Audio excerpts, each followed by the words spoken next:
Now, Commitment 2020, questions for the candidates.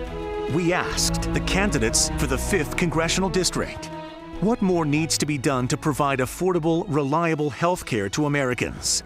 We have to follow the basic principle that health care is a right and not a privilege. And the work that I have been doing is about expanding health care, whether that's lowering the cost of prescription drugs, making sure that more people can access mental health care. These are the issues that people care about and they're worried about. Especially during a pandemic, we have seen the inequities that exist in our low income, our immigrant, and communities of color.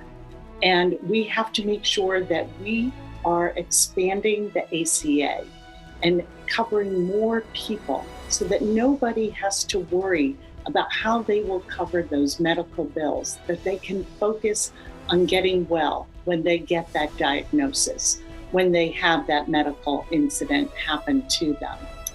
But that's not the plan of the Trump administration. And what we're seeing right now is that the ACA will be in the Supreme Court on November 10th.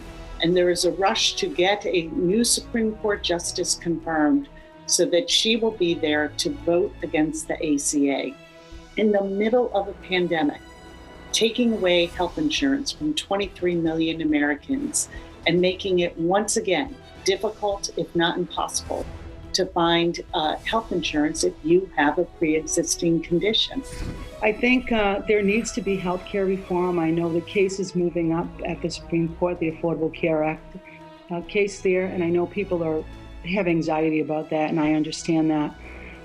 But healthcare premiums have doubled since 2013, especially when it comes to Massachusetts residents. Massachusetts residents are paying through the nose.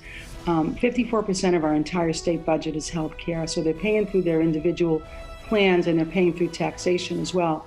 So any healthcare reform that comes forward must include coverage for pre-existing conditions, must ensure competition, choice, and must level cost.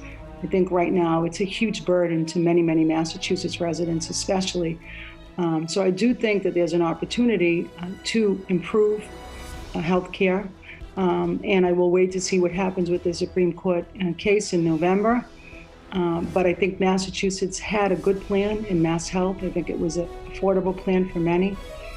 And my hope is that we can do even better. Check out the Commitment 2020 section of the WCVB app or WCVB.com for election news and voter resources.